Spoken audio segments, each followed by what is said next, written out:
Essa é a realidade, infelizmente, é a realidade do nosso país. Mas, de toda forma, nós precisamos mudar isso. E como mudar?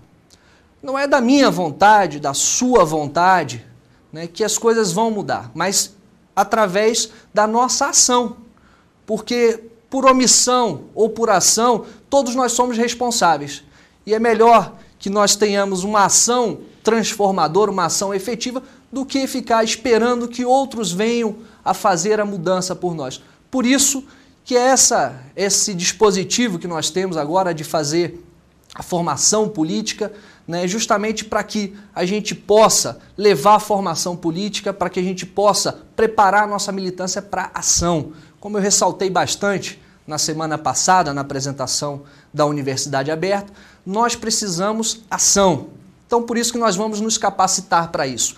Pense um pouco sobre essas contradições que a gente tem no Brasil e, para quem está acostumado, né, nós, enquanto militantes da esquerda brasileira, sabemos fazer muito bem essa análise. A realidade brasileira se caracteriza pelo apartheid social. O que é apartheid, né? O apartheid foi aquele regime político da África do Sul, né, em que uma minoria branca colonizou a África do Sul e não se sentia no direito de conviver com a maioria negra da África do Sul. Então, esse termo, esse regime, ficou conhecido como apartheid.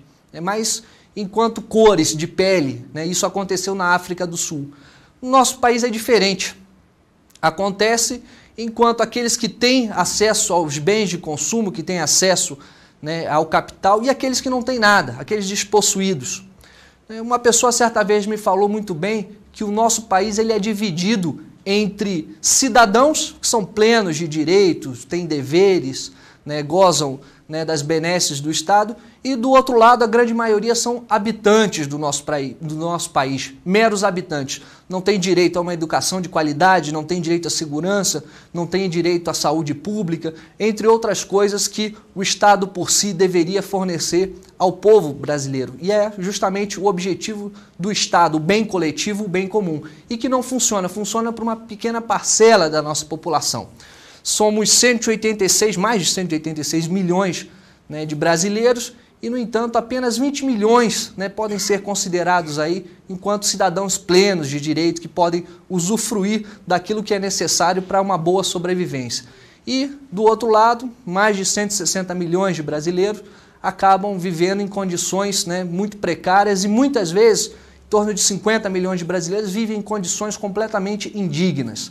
E é isso que nós precisamos analisar, é isso que nós precisamos mudar. Um país rico, vasto território, 8 milhões e meio de quilômetros quadrados, 15 milhões de hectares de terras agricultáveis, uma fronteira agrícola de 90 milhões de hectares, é a maior fronteira agrícola do mundo, uma capacidade produtiva de 120 milhões de toneladas por ano, maior rebanho bovino do mundo.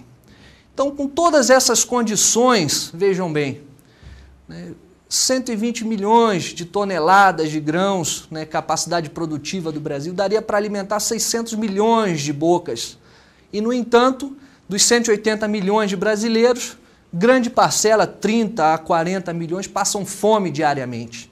Rebanho bovino superior a 200 milhões, ou seja, muito maior do que a população brasileira. E, no entanto, persiste a fome no Brasil, além de termos terras agricultáveis disponíveis.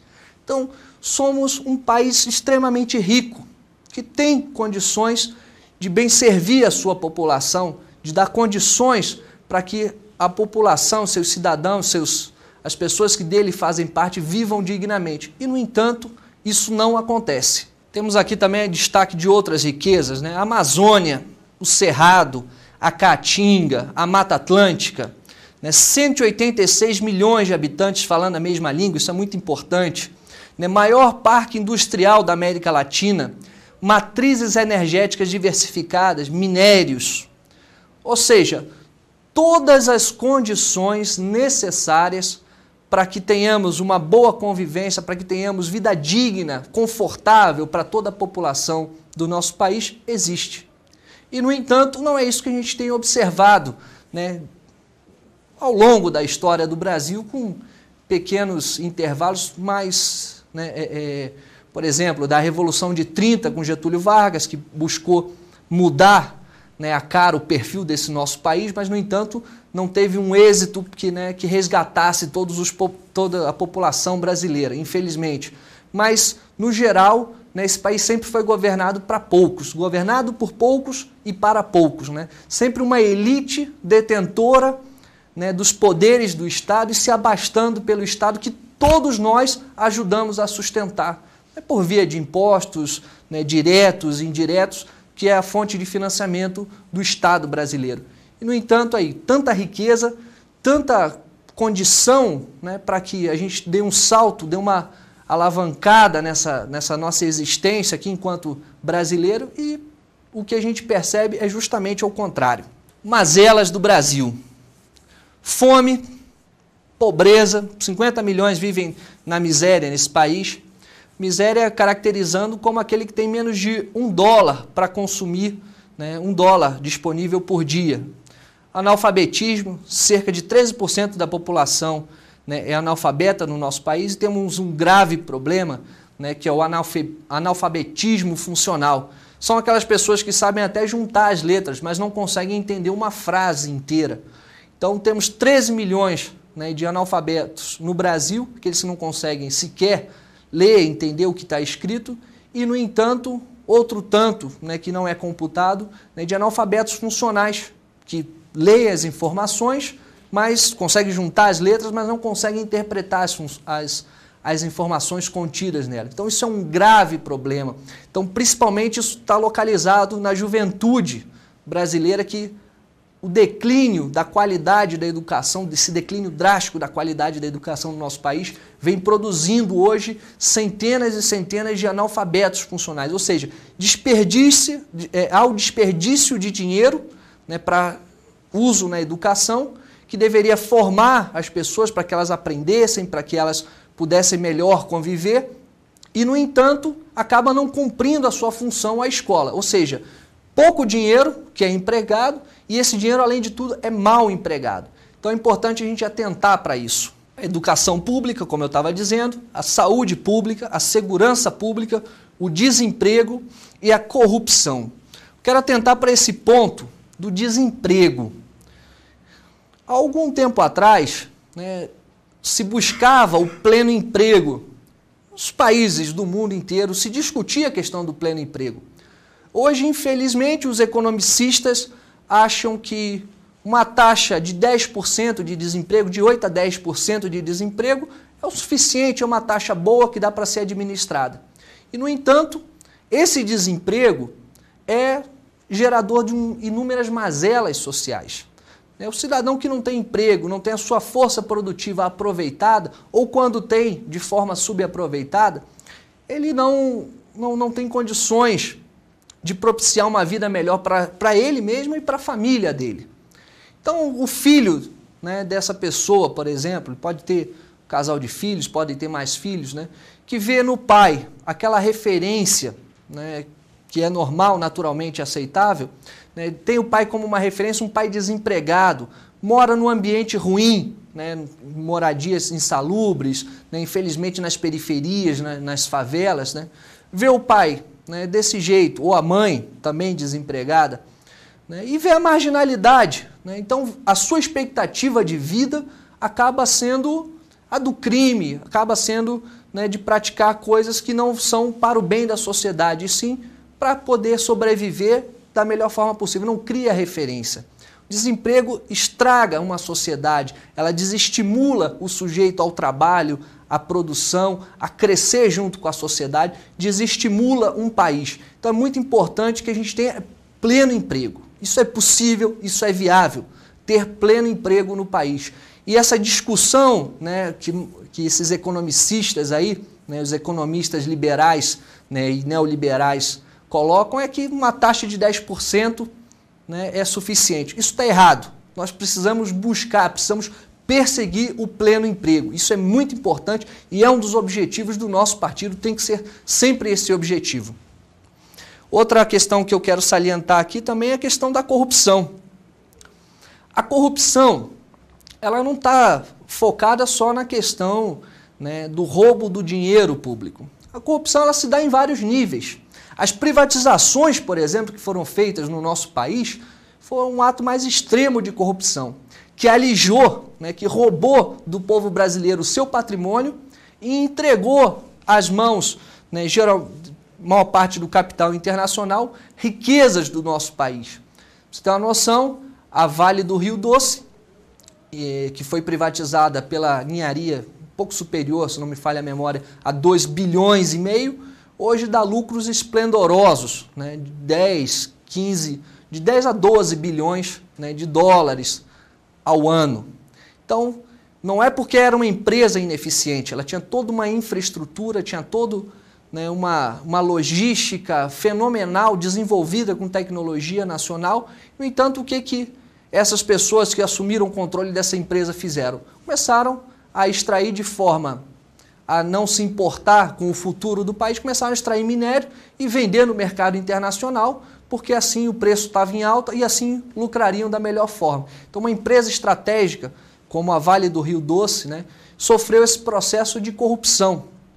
Temos aí a corrupção das instâncias públicas também, do aparelho do Estado, a corrupção das prioridades, como muito bem destacou certa vez o Cristóvão Buarque. Ao invés de se investir em educação no país, se investir em outras coisas, acaba investindo para beneficiar certos grupos econômicos, certos grupos políticos. Isso também é caracterizado como corrupção. Não é só, infelizmente, essa roubalheira que nós vemos aí no dia a dia, tem acontecido cotidianamente no executivo, no legislativo, inclusive no judiciário desse nosso país. Isso também é um grande mal, mas existem há males maior, muito maior do que esses, que são níveis maiores de corrupção. Muitas vezes um roubo, né, que é feito ao erário público pode ser comparado, esse sujeito que o faz, a um ladrão de galinhas, visto o que foi feito com as privatizações. Todas as formas, todos eles estão errados. Aqui ninguém tem que defender a corrupção, a gente tem que ter ética e moralidade na questão pública. E isso é uma meta do nosso partido.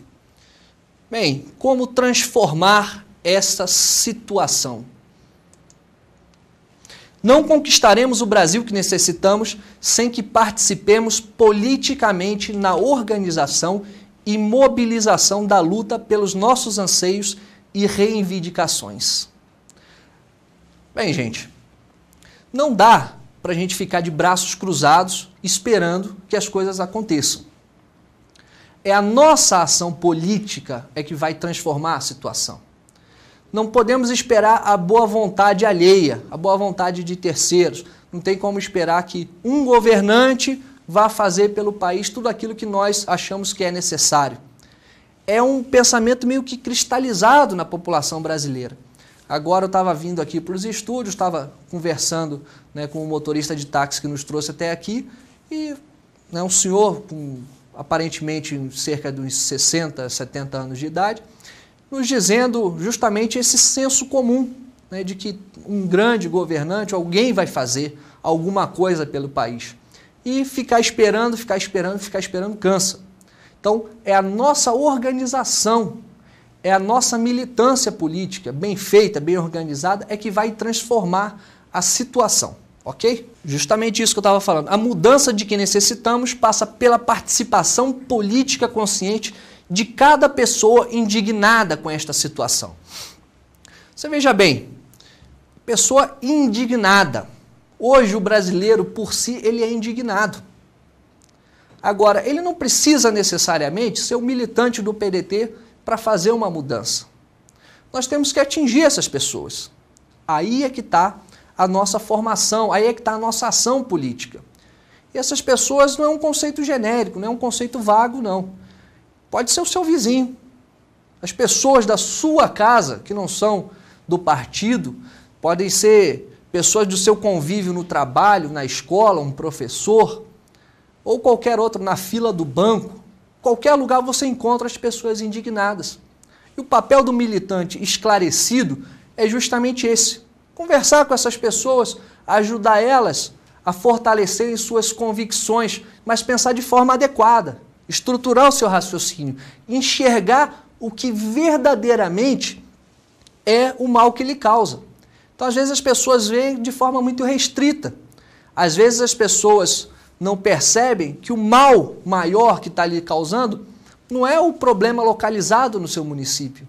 É um mal que vem da estrutura do nosso país. Né? O desemprego, por exemplo, né, não é uma questão localizada no nosso país, é uma questão genérica. Então, o papel do militante é trabalhar com essas pessoas indignadas também, ser indignado, manter-se indignado para realizar as transformações e necessariamente ampliar essa discussão, ampliar esse leque de pessoas que venham apoiar a nossa causa, que é uma causa muito importante e já mostrou ao longo da história que tem a solução para o nosso país. E cada vez a gente fica mais convicto. Passou esse vento neoliberal aí, que fez, na verdade, foi um verdadeiro tsunami, né, que devastou a economia do nosso país, jogou o nosso país nas mãos dos banqueiros do capital internacional. E hoje nós vemos que a realidade do nosso país, ela tem muito a ver com aquilo que a gente propõe. A educação, primeiramente, né, bandeira desfraudada por Brizola em 82, quando assumiu o governo do Rio, junto com Darcy Ribeiro. Né, e, infelizmente, agora, né, 20 anos depois, né, quantas gerações já se perderam? 20 anos depois, né, se discute nesse país escola, qualidade da educação, escola de tempo integral. Você vê elementos da direita, né, já estão falando em escola de tempo integral, né? E é bom também, vou até frisar isso, escola integral é uma coisa, educação integral é outra, são duas coisas distintas. O que a gente luta, o que o PDT luta, não é pela escola de tempo integral, botar lá um prédio bonito e deixar as crianças lá o dia inteiro, não. É educação integral, é educação complexa. Mais à frente a gente vai ver esse tema aqui, dentro da Universidade Aberta Leonel Brizola. Vamos distinguir bem essa questão da educação, vamos trabalhar bastante essa questão da educação. Quais são os instrumentos? Se queremos transformar, precisamos de ferramentas, de instrumentos. Temos os movimentos sociais, é uma boa base para se começar. Temos movimento estudantil, movimento sindical, movimento comunitário, associações, ONGs, movimento de negros, mulheres, jovens, direitos humanos, ecológicos, etc, etc, etc. Temos aí vários campos de atuação. Partido político, né, nessa cultura partidária que nós vivemos hoje, as pessoas procuram um partido político para se filiar e para ser candidato. Eu mesmo, quando me filiei ao partido, há 11 anos atrás, as pessoas pensavam assim, nossa, mas você é tão novo, já quer ser candidato? Então esse é o senso comum, que as pessoas entram num partido político para ser candidato. Não é que isso seja errado, não. Muito pelo contrário. As pessoas, né, têm que se habilitarem ao partido, se colocarem à disposição do partido para ser candidato ao que quer que seja. Mas necessariamente a gente tem uma área de atuação que é muito mais importante, efetivamente, que são os movimentos sociais. A transformação da sociedade, ela tem que ser feita da base para o topo, da base para cima. E não é nos parlamentos, não é nos governos estaduais, municipais, no governo federal, que as mudanças vão acontecer. Até porque quando nós chegarmos ao poder, quando o nosso partido galgar os maiores postos da nação, necessariamente a gente vai precisar ter a base social para garantir as reformas. Justamente aquilo que foi proposto em 1964 por João Goulart, nós precisamos da base do movimento social como garantia para que possamos, né, transformar esse nosso país como tanto nós desejamos. Em todos os níveis precisamos dar forma, conteúdo e acumular experiência de luta, forjando movimentos sociais capazes de confrontarem-se com o poder da classe dominante e superá-la. Ok. Bem, a organização do nosso partido, a organização política, a ação do militante nos movimentos sociais, ela tem que visar, sobretudo, a transformação. Movimentos sociais não são aparelhos políticos.